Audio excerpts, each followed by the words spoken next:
Welcome, all my relations.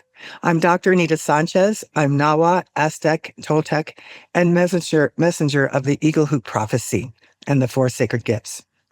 I am so excited today because I have this wonderful, wonderful young Indigenous person who is doing amazing work. So I don't need to talk about it because she will. So let me just introduce her. This is Mackenzie Feldman, and she was born and raised in Hawaii, is the founder and co-director of Rewild Your Campus, an organization that works with institutions to eliminate pesticide use and support groundskeepers in the transition to organic, biodiverse land care. Rewild Your Campus has partnered with over 100 plus schools and trained 800 plus students and community members through its advocacy boot camp. They have helped improve thousands of acres of campus landscapes, protecting over 500,000 students annually from campus toxic pesticides exposure. Mackenzie is a 2026 Forbes 30 Under 30 honoree and a 2025 Obama Foundation USA leader. She holds an MS from the University of Texas, Rio Grande Valley, and is the author of the cookbook, Ground Baker. And I usually read everybody's book, but I didn't even realize you had one, so I'm going to read it afterwards. But let me also I'll send you one. I know, great. So I also want to say how I met Mackenzie was really wonderful. It was 130 of us in the Arctic Circle who were talking about, centered on climate, earth, and all of that. And you were a highlight. You really were. You and B, I just lit up. I thought, oh my gosh, I know these two people. And B, maybe you'll meet another time because she just won in the Olympics. It's so great. In skiing. So with that, I just want to tell you that what I hope for you who are listening and watching is that you listen with the softest part of your ears and expanding heart, because the time we're all being called right now to really care for yourself, each other, Mother Earth, and all our relatives. And so I know you coming on to listen, that's the place you are. So with that, welcome, Mackenzie. I'm so glad you're here. Thank you so much, Auntie Anita, for having me. And yeah, it was so special how we met. I hold that memory so close to my heart. So I'm so glad that led us to here. It was like magical. I know it's the U.S. I mean, it's not the U.S., the Earth, but it was so different and beautiful and serene. So anyway, it was more a boost for us to really care for the Earth and each other and ourselves. So, okay. So what I hope for people is that they not only pick up that, but that they actually not only like you, but they fall in love with you. And that's, people say, what? Yeah, I think we should all be falling in love with each other. And that means, just really caring for each other, knowing that it takes all of us to make things happen. So if you could just start with telling us a little bit about your life and maybe key moments, and then we'll get into what you're doing now, but what's led to this. Yeah. So like you mentioned, I'm born and raised on Oahu in Hawaii. And I think that is growing up in Hawaii and being part Native Hawaiian, I think really led me to care so much about the environment. And like you said, we need to fall in love with people and falling in love with the planet, because you really can't protect what you don't love, right? And so I really think it starts with that connection and that love. And I think I took it for granted, or I didn't know anything different. That was just how I was raised, outside, doing so much outdoors, and also part of Native Hawaiian culture, there is this responsibility to inherently care for the earth. But I think it took me kind of going away for college and all of that to really see how special it was to have that upbringing. But what really got me to first get interested in this issue of pesticides was, for those of you who don't know, Hawaii is ground zero for industrial agriculture, and they do an immense amount of pesticide testing there. So in a lot of the areas where maybe they used to have sugarcane, which was a big industry there and has since moved to other places, then all these agrochemical companies, these seed companies started coming in, like Dow, DuPont, Monsanto, Syngenta, and they would test the GMO corn seeds' resistance to pesticides so that then those genetically modified seeds would get shipped to places like Iowa where the corn would grow. So they would test to see, would these seeds still survive when we spray a lot of pesticides. So as a result, Hawaii was and still is spraying a lot. Some of these companies have since moved, but around the time when I was in high school, around 2012, 2013, they were spraying around 17 times the amount of restricted use pesticides in Hawaii compared to the rest of the US mainland. And so a lot of people, especially on Kauai and different islands, predominantly Native Hawaiian people in lower income areas that were living near these testing sites, started to get really sick. There's cancer clusters. There was babies being born with intestines on the outside of their bodies, all of these things. And so this huge grassroots movement started to try to ban GMO testing and get these companies out of Hawaii. And so I was hearing about this when I was in high school and was just so inspired by that movement. And growing up, my mom has always instilled in me kind of the value of healthy food, and always tried to get food that didn't have chemicals and was really healthy. But we didn't really know anything about GMOs or pesticides really. And so together, that was kind of the beginning. I wrote the cookbook with my mom, but this was really the beginning of like our journey together, learning about our food system. And at the time, I really wanted to join in this movement, but I was in high school and I didn't really know how to plug in. The grassroots movement ended up winning, and they were able to get GMOs banned. And then literally the next day, Monsanto sued and it got overturned because of preemption. And so these companies were still in Hawaii fighting to even know what pesticides they're using, let alone like stop them from using it. So then I went on I got recruited to UC Berkeley for beach volleyball. And so I went there and I didn't know what I was going to study. But one day when I was a sophomore, I showed up for beach volleyball practice, and our coach had said, if the ball rolls off the court, just let it go because a toxic herbicide was sprayed around the court. And so, obviously from this upbringing that I had, I was like, oh, a toxic herbicide. I know about that, and me and my teammate were concerned, and we said, can we talk to the groundskeeper? So we talked with him and we said, hey, can you not spray this? We're young women, you hardly wear, you're not wearing very many clothes in beach volleyball, so lots of skin exposed. We don't want you to be spraying this, where we're practicing. And he said, that's fine. He told us he was spraying a glyphosate-based herbicide, Ranger Pro. It's basically the industrialized version of Roundup, if you're familiar with that. Yes. And if you don't know anything, if you're listening and you don't know anything about pesticides, that pesticides are chemicals used to kill a pest. So an insecticide is used to kill an insect, and herbicide is used to kill a weed. And so he was spraying this weed killer that 2 years prior had been declared a probable carcinogen by the World Health Organization. And so we said, can you not spray this? And he said, sure, I just don't have the staff to pick the weeds by hand. And so we said, well, we have 20 girls on our team, we'll pick the weeds. And so that's what we did. We started picking the weeds. And me and my teammate Bridget learned an important lesson that day, which was, if you come at a problem with an offer to be part of the solution, together we can actually get a lot done. This wasn't a bad guy. He was just told to spray this and truthfully didn't have the labor to do something different. And so we stepped in, and then we came up with this idea. What if we started a campaign across all of UC Berkeley to get them to go fully organic? Because we were learning that they were actually spraying these toxic chemicals on the lawns where students are laying down and all of these things. And for me, it was such a special moment because I've been looking for a long time how to do something about this pesticide issue. And so it felt like you get those moments where you're like, oh, something is my ancestors, Yes. there's a universe. Yeah, you're being called. Like kind of pulling me in that direction. And so it felt like, oh, I didn't think too much about it. It was just like, oh, this is the time I got to do something about this. And so basically since then, haven't looked back. We got this campaign going at UC Berkeley. We brought in a professional to train the grounds team on how to manage the spaces organically.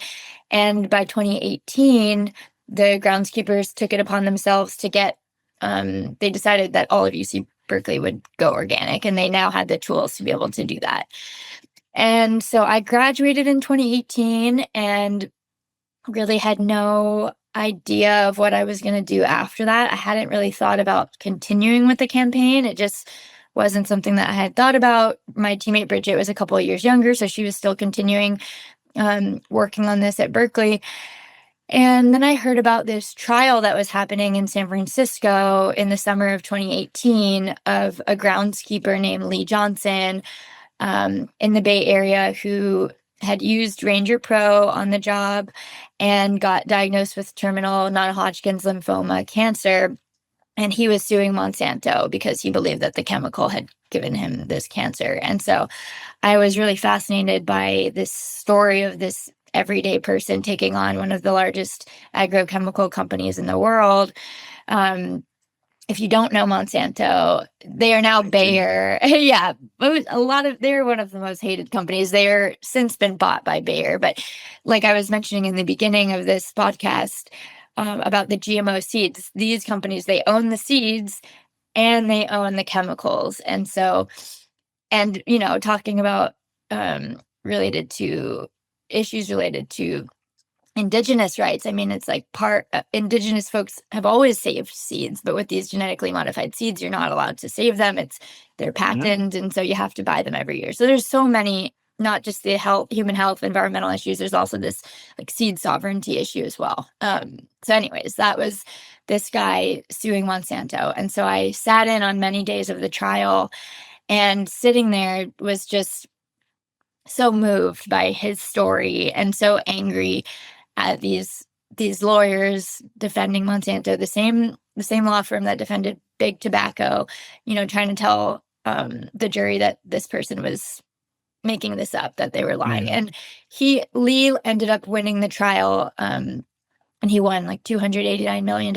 And it was since reduced, but the reason it was so big is because they were able to prove that this chemical not only gave him cancer, but that the company knew that it causes cancer, and they hid it. And so when I sat there, I thought, wow, if I learned how to do this at Berkeley, what if I could teach other students how to organize on their campuses so we can prevent more people from going through what this groundskeeper is having to go through? And so it was another one of those moments. And that was the start of creating this organization. Great. And the name of the organization is Rewild Your Campus. Yeah, Rewild Your Campus. And we'll be sure to have that on the website. But I want everyone to know how to get a hold of you and how to support this effort and stuff. So that was the whole beginning, and you haven't stopped. Now, did you go back? Did you get a master's, or did you? I'm always curious how younger people go through all this. I mean, I was kind of one of those people too, but it's like, how did you do that? And then it looked like you have a master's too. So you're doing this and so I kind of started the organization right after college. So it started in 2018, and I was living in San Francisco. And, while this issue is focused on land care, I've always also been really interested in food systems. I mean, it's all connected. My passion really is about like getting chemicals out of our environment. But while I was running this organization, I got this opportunity to go move to Texas and get a master's at University of Texas, Rio Grande Valley, to conduct social science research to try to understand what would make farmers shift to more sustainable practices. So, and I had met this professor from there years before, and I said, as long as I can keep running my organization, I'll do it, because I was just feeling like I was in San Francisco and I was in this bubble. Everyone believed the same ideas as me, and yet we have so much land and so many farmers that are using an immense amount of pesticides. And I thought, if I ever want to be part of that change, I really want to understand why this is happening, kind of like learn more of their thought process. And so I kind of came in as this, activist, and was really humbled and learned a lot. And like, I have so much respect for farmers, and it really was put me out of my comfort zone. I mean, these were farmers who had very different political beliefs than me. I wasn't even allowed to use the word climate change in my interviews with them. but they were very passionate about soil health. They understood, the problems. They understood that the climate things were changing, but it was just for political reasons. Maybe they didn't contribute it to climate change. But at the same time, they were managing 20,000 acres and using a lot of chemicals, but really wanting to stop using these chemicals. They didn't want to. They're just kind of stuck in that same industrial cycle that so many people are. Right. And so it was like soil health was really this kind of equalizer, is like a thing that can not very non-political, that can bring people together. So it was a really good experience just to learn, because I think, yeah, it's all connected. And now my work is we focus on school campuses and getting pesticides out, but it's also so much more than that. It's really about taking a stand on like how we want to interact with the land, how we want to be in relationship with land, how we like how we want to challenge this dominance of humans over nature, Yes. and instead be more in relationship with nature. And so that, in the same way that we need to be doing that in agriculture, because farm workers are the most impacted by pesticide usage. And Yes. so, yeah. I'm glad you went and did that because like you said, it was an equalizer. I can understand how that was, because too much there's separation. And then when you start to look at what's the connection here, and even those who want to get out of using those things in their farming, it's really hard. I've had friends who were all organic, but Monsanto sued them because around them are farms with their chemicals. And they said, no, you're using, and so they changed to cows, that they're doing cattle. It's Yeah, crazy that you have their to pay because Monsanto of their, seeds, they blow onto these. They have a whole team of people who just look to see where these seeds are blowing so they can sue these organic farmers. It's Mm. crazy. Well, you're much more steeped in it, but that's good to know. And it doesn't, what gives you hope as you're doing this? What is giving you hope that this really can change? I'm just curious. I mean, Yeah. When I first started, it felt like there were just a few of us raising this issue, and a lot of the schools that we would talk to and the groundskeepers, the grounds managers, um, we had to really, it felt like we were in these debates about whether this chemical was toxic or not, and people were really unwilling to change, and they didn't think it was actually possible to change. But that is really shifting, and I think, just in the few years, since those Roundup trials, I mean, since Lee Johnson, there's been thousands of people who've gotten non-Hodgkin's lymphoma that have sued Monsanto. Roundup and glyphosate has become a household name. There are a lot more people talking about pesticides, and so now I find that when I'm in conversations with folks, it's no longer, is this chemical toxic or not? Like, is it possible to change? Like, these grounds managers are coming to us saying, hey, we want to change, we just don't know how. So we kind of shifted from being more of an advocacy organization to really being more technical assistance. And actually next week we're launching the first 6-week like organic land management course for universities, and we have almost 50 universities that have signed up. And these are all, I think, what gives me hope. I mean, obviously, the students, the young people, the next generation always gives me so much hope. And it's been so amazing just to work with these land stewards, these grounds managers, groundskeepers who don't usually get recognized at all. Their work usually goes, pretty, they're pretty usually like underappreciated.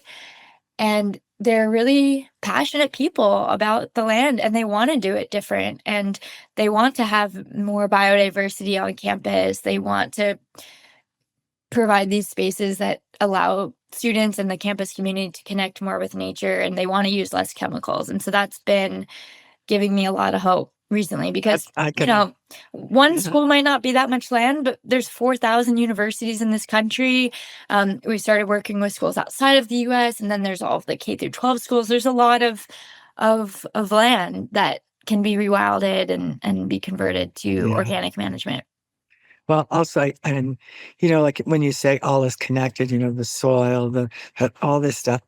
And I think what better thing was when we care for the earth and care for all the relatives.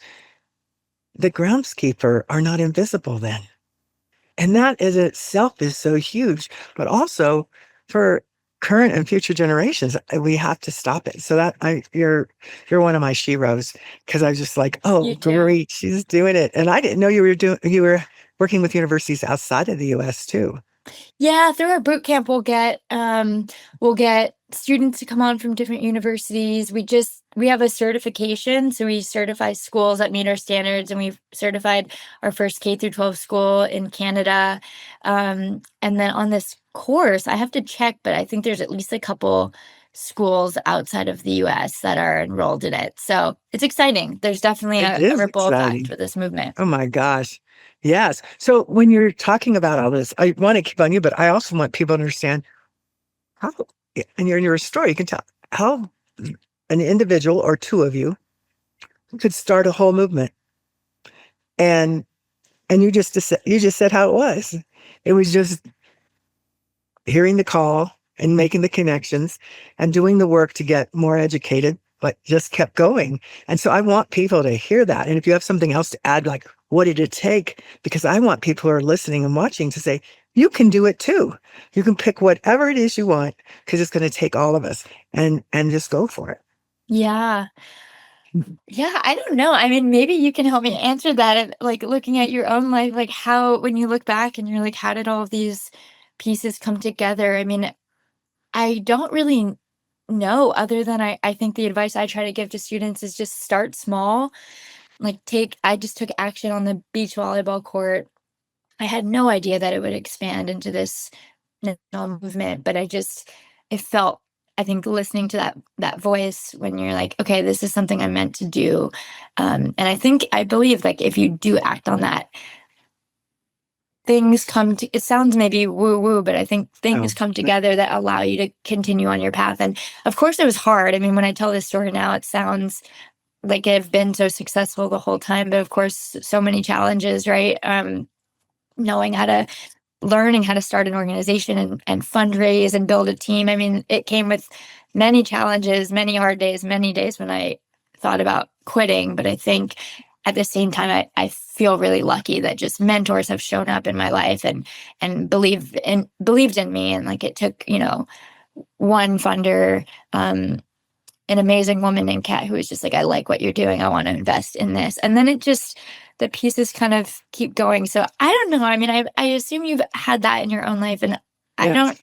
it's I think hard you're to answering it. explain. No, when some people, and it does sound woo woo, although things that were woo are far less than that now. But when you're in the flow, when you're really listening to your call, like you said, as a young person going to college, I'm sure you didn't need to do all this. You're like, you want to hang out. I mean, like most people do, let's go Go to have a beer or parties. something, Yeah. but that had to get reduced, if not eliminated, at least reduced substantially because there's this calling. And it's kind of it's actually really grounded in that we, from my perspective as an indigenous perspective, is we're all spirit in human form. And so we all are sacred. And that's what my mom and my grandmother and all of them taught me. But she also said, we're all sacred, all beings. She wasn't just talking about two-legged human beings, but all. But that doesn't mean we always operate in a sacred way. And that always helped me because it's like, okay, I can disagree with the person, but they're sacred, but they may not be operating this. And same for me to point the finger back at me, like, so what are you doing? So that flow that happens, I get it. I don't know how else to answer it than the way you did, because that's what happened. My whole thing was to bring hearts together all over the world, that we don't have to be in war and hate. And 47 years, I'm still not done with my own company. And most people, when I was in school, said, I mean, literally, as times have changed, but a Mexican Indian woman, you should just go work for a big company like that, like in the same mindset. But that's what they were talking about. And I'm just like, no, just watch me. I'm not, I'm just going to go. And sure enough, Singapore, about you start moving all over the place and people want to support you in your dream. That's really true. Very few people, I think they're really wounded if they don't want to help somebody with their dream. And so if you were to share with us, what is your dream or dreams? You may have many different ones. I don't know. Yeah.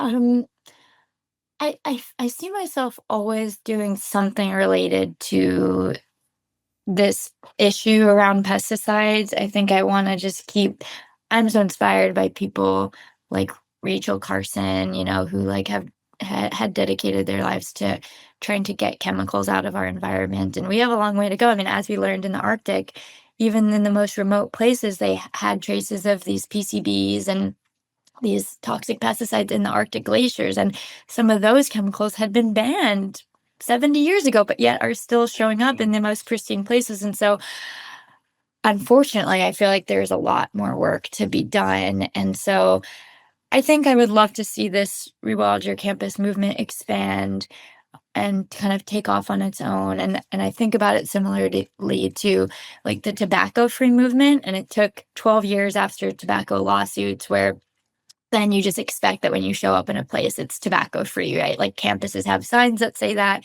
You go to a space, it's just known. And I hope that we can build a big enough movement where that will be the same thing for landscapes, where you go to a school, you show up in a park, and you just know it's just expected that that park is safe for kids, for animals, for everybody, not treated with toxic pesticides. And so I really want to just continue to support that. And then I don't know, kind of see what happens. I think whether that be maybe like working in a larger scale, like policy related. Right now, there's a whole lot of mess happening with around toxic pesticides in the federal government. I mean, it's a really difficult time for obviously so many reasons. Yes. With in pesticides in particular, I think 3 days ago, Trump issued an executive order calling for more glyphosate to be produced for the sake of American health and safety. And so horrible. And at the same time, they're trying to also sneak in parts into the new farm bill and get these bills passed so that a liability shield. So if you get cancer from a chemical, people would not be allowed to sue these chemical companies. And so it's popping up everywhere. So it's a really on the defense, and it's a hard time to be working in the policy sector when we're talking about defending these chemicals. But I think one day maybe I could see myself doing that, or going back to Hawaii and being some sort of political leader there. I feel also like a lot of responsibility of having grown up there, and all my inspiration of why I do this being from there, and then having been away for so long and learning so much on the mainland. I think it would be also nice to come back. But even if I don't, I'm still working a lot with schools in Hawaii, which is nice, and trying to help where I can. But I think it would be nice to go back one day. So I'm I don't glad you're know. saying you're open. That's a Yeah, good open, answer. open. I don't know, because just to leave it open, and I didn't even think about it till we're talking now. I'm almost ashamed of it, but I realize I actually worked for one of those companies, a consultant, and I wondered, that was back in the late 80s and 90s. And I always have elders that I talk to. And in fact, in all my corporate stuff, I have a line item that says elders. And contractors go, "What the heck is that?" I said, "Because I go and talk to my elders. They need my work." And so when I got hired there, or before even, my elders were just, what is your heart saying? What is your body? And I said, "I don't want to go." They said, "That's your mind. What is it saying?"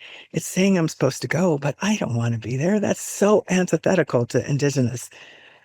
I ended up being there a little more than 10 years. Now, it wasn't full time, but I would go in and out. But because I had a PhD, I facilitated in the experimental station. Well, that's where the people make all the chemicals. They actually Wow. write the formulas. It's really horrible. And then about 4 years in, every a couple times a year, I'd go back. I was like, please, can I stop now? Can I stop? I have other things I could do. They're like, no.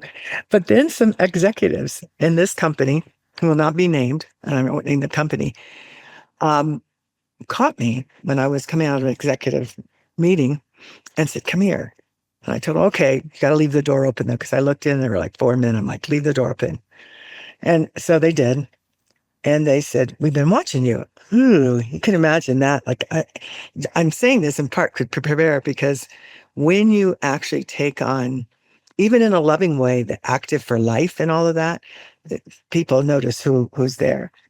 And they said, well, we've been watching you because I don't think you realize every group of scientists that you facilitate the meeting, out of your facilitation, more chemicals are buried than anyone else. Chemicals are being buried. And that's because young people would come and say, wait a minute, this is illegal in the United States. Why are we selling to Vietnam? Just all these contradictions. And I guess it's because I kept going back, like, do you have something more to say? Yes, more to say. And I realized then, so it wasn't quite as hard to stay there, but I was really glad when I was done. I was really glad, like, oh no, elders, I'm done. I learned what I had to. There are good people inside of really messy places, but some things I think just need to be hospiced. I'm not talking about being brutal, but they just need to end. And that was a lesson. So I'm really glad that you're on the other side and didn't have to go in Wow, that, what an because experience. yes, I it don't was, think they would hire me even if I tried. I no, think not they now. See, and then they didn't know it. I mean, they just, oh, she connects cultures together. She's, but then when they had me go Wow. into the scientists across the world, it worked out. So I'm both proud of it and ashamed of it, and a lot of learning. And I don't know even now, like, what's next. I don't know. It's like the eagle who prophecy and the four gifts. It's like yours. And I think, if I might say, I think that's a good place to be, because then it leaves it open, just like like this happened and this happened. And, you know, I could have planned out my life. I knew I was connecting hearts, and I am, and that came in all different forms, but I didn't know. So Yeah. I'm actually pleased about that. I'm pleased for you, because sometimes and I know some people have that really clear but it's like, I don't know. I'm going to see what happens. As long as my heart, my spirit, and then my mind can come along, then I'll do it. And the ancestors talking to you is great. I love that. I totally Yeah, love it that. and it is tough sometimes. Like, I remember, when I was about to graduate college and all of my friends were starting to line up jobs and people were asking, "Oh, what are you gonna do?" And I was like, I guess I'm gonna just go move back to Hawaii and, like, apply to jobs and figure it out." But I didn't, for some reason, I didn't feel this, I mean, obviously, I need to get a job so I can start making money, but I didn't feel like it was quite right to just jump at like, I had this feeling that something big Yep. was about to happen. And so it took, months of juggling a bunch of part-time jobs to make it work. But you sometimes you need to just, like, if you're able to, um, leave that space open to see what is able to come in. So I feel lucky Yeah. that I was able to. And so I think, yeah, it's hard to sometimes not know what the next thing will be, but I think that's sometimes where the you allow the magic to happen. So Yeah. I love your dream, though, about this extending out to more and more schools, K through 12, universities, not only here, but all over the world. And the way you said that is like, you may be part of it, but it may be being passed on as you Mhm. train people, which is great, because none of us can do it by ourselves. And it's always wonderful when you train trainers and do all of that. It's really great. So what's my next question? I want you to be able to say something about, I think you have already, but I like to connect dots with people. So being Indigenous, and some Indigenous people grew up in the middle of a reservation and all that language and all of that. And then there's some of us who know we are and got some training, but didn't have the language and everything. Well, what are the key ways in which being partially Indigenous has really formed who you are and helped you move forward? Yeah. So I'm part Native American and part Native Hawaiian, but I think it really Mm. helped to grow up in Hawaii because because of that, I feel more connected to the Native Hawaiian side. And I think it's hard being part Indigenous in the sense of you don't quite know where you fit in that way, or you always wonder, am I Indigenous enough? Or do I even belong to this community or that community? Or am I even allowed um, to talk about it in this way? And so I think that's always just like a learning and a growing for me. And I'm really thankful that when we connected, I feel like you understand that and you welcome everybody to go on their own journeys to learn more about what that means for them. And for so many reasons out of our control, we've lost touch with that. And that was purposeful from colonizers. And so it's not Mm. our fault that we might not feel as connected to those indigenous lineages. But I think for me, growing up in Hawaii and being exposed to Hawaiians that were really just caring for the earth and putting their whole lives into this fight to protect the land, to protect the Aina, I think was so inspiring to me and made me realize that we don't have to separate our work from our personal life. Like I think a lot of times in Western culture, it's a good thing to talk about like a work-life balance, which is true because we don't want to have work consume us. But in a different, special way, I think having um, our life purpose be our also our personal life. I think from an Indigenous perspective, it is one and the same. It's not a work and then you check out at 5 p.m. and then you have your personal life. It's just part of who you are, and that has been a great like learning for me in my work because it helps me realize there's no separation between Yes. who we are and what we do. It's all the same. It's how we live our lives. It's how we care for each other. Um, and so I keep that close to me. And um, I continue to remember that when I feel tired, there's so many people behind me that have Yeah. done this work, that have sacrificed to put me where I am. And it's such a privilege and a responsibility that I get to do this with people that I love and get to meet so many amazing people along the way, like yourself. But I don't think you have to be Indigenous to feel that either. I think anybody listening, it's whether you're connected to people in your past in your family or not. I think just knowing that no matter who you are, there are so many people that came before you to get you where you are. And I truly believe like everybody has a purpose on this earth to do something good and for us all to leave it better than we found it. And we can all take lessons from Indigenous people around the world of how to be in relationship with nature. Um, and yeah, That's great. I'm still learning. I feel like it was really awesome to like have that connection to my relative Phil Lane Jr. and learn that he's such Yes. an earth protector and related to me. And I am still, yeah, still on this journey to learn what all of that means for me and what my place is um where my Yeah. place is in it and how I can use my privilege to advocate for people who might not have these platforms to talk about these issues. It makes me happy to know that you are supported so much by the seen and unseen. I'm it just it is. I It feel is. that. I do feel Yeah. that. Yeah. Yeah. And you do have that. And to be able to expand that so other people can see it in themselves because we end up being mirrors. But I like what you said because all of those of you listening or watching, this podcast is to amplify the voices of people who are often not heard, which are Indigenous people. But the reality is, everyone started Indigenous. It's just there was the big break for a lot of people. And so I don't want anybody to get in trouble to go around saying, I'm Indigenous, because in today's world, Indigenous means you really have a connection. It may be a tight one, it may be a loose one, but you know the connection, just like you know about Phil Lane and your Hawaiian. But you are. I mean, we're all part of the earth. That's just it. I mean, we're all the elements of the stars and the earth.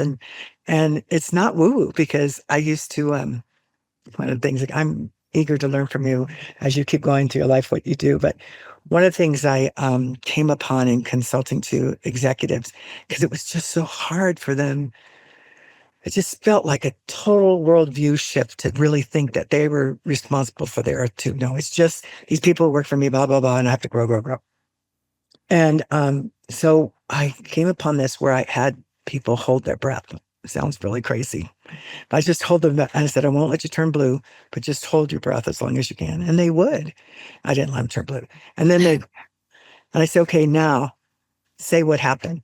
And then they'd say, well, my reflux, but I said, no, you guys know about the whole scale of things, how what's for the business you do, what, keep falling. And they all get there eventually. They go, oh, the trees, the plants, probably the ocean, taking my carbon and giving me oxygen. And I said, yes, you can't even breathe on your own. And once we realize we don't have to do it alone, because we never have, it takes a weight off, but also, you have so much support. And that's my sense and feeling of that, what you were showing a whole lot of people. I don't know how old you were then when we met, 3 or 4 years ago? I can't even remember what the date was, but you had people transfixed, because it was like, an elder. And I call young people like you elders rising. And actually, nobody told the Dalai Lama they're not an elder. So I feel like people can push back on that. But I think a lot of young people coming in, we need to be supporting in every way we can, because you're making things happen, and we're not done. Yeah. So what I promised you, Mackenzie, is that, some people my age, say, well, it's time for me to retire. And it's their turn now, and I was like, wait a minute, you're not 6 feet under. And even when I'm 6 feet under, I'm going to still come and whisper in some ears and say, Oh, yeah. I feel it. Oh yeah, Yeah, you're far from exactly. done, and we need you guys. We need the aunties and the grandmothers to teach us and to ground us. And I remember on that trip when I was feeling overwhelmed, and we went up, and me, you, and Auntie Donna got some air, and we sang a little bit, and we grounded, and just that, like having you there to support me meant so much. And so I think we need each other, just like you get inspiration from the younger generation. We need your generation too to teach us how to keep going. Yeah, it's got to keep going. Is there anything else you'd like to say that I didn't ask you, or that you just want to say before we start to close? Oh man, I feel like we got through a lot of topics. Trying to think if there's anything else to cover. So again, how do they find you then, Mackenzie? How do they find your organization? I don't want to give your phone number out to everybody. That doesn't make sense. Because that's crazy. But how do they find you? And we'll put it in the website. Yeah, Say it. great question. Yes. So we're on Instagram, we're Rewild Your Campus, and then our website, rewildyourcampus.org. And we're on all the social channels. And if you're interested in checking out my cookbook that you mentioned in the beginning, it's called Ground Bakers, one word. And I wrote it with my mom, and it's a cookbook where we feature 16 people who are changing the food system. It's a plant-based cookbook. And then we tell stories about farmers and chefs and activists and people who are models in their own community. So you'll cook some good food and learn more about the food system as well. That sounds really great. This sounds perfect. So I just thank you so much for making some time to talk with us. And again, all of those of you who are watching and listening, you heard it from Mackenzie. Like, they want your help. They need it. It's not necessarily leading them all the time. Sometimes it's following them. But if you're so inspired or called to support, please get a hold of the organization, rewild.org. And again, I'll have it on the website in addition so that nobody has any reason to miss that. And I just thank you all. I thank you so much, Mackenzie, for being here. And I thank all of you who come and listen, take your time to see what is yours to do, what is yours to be, because that's really what we're supporting. Most of us Indigenous people, I can't speak for everyone, but is about refining, as Mackenzie said, our relationship to everything and to the land and the air, everything. So thank you, thank you, thank you. And I look forward to our next session. Yes, and can I mention one more thing? Okay, Please do. in addition to how to find us, I forgot to mention ways that you can get involved. If you're a student, come to our website. We have trainings. I can meet with you and teach you how to bring this movement to your campus. And if you have any other connection to a school, you can tell your school to get Green Ground certified and advocate to have your school, or whether your kids go to a school or you work at a school or there's a school in your community, have them reduce pesticides on their campus. And yeah, thank you so much. That's good. I'm glad that you remembered to do that. So that's calling out to all of you. So thank you again for being here. Bye. Thank you. Thank you.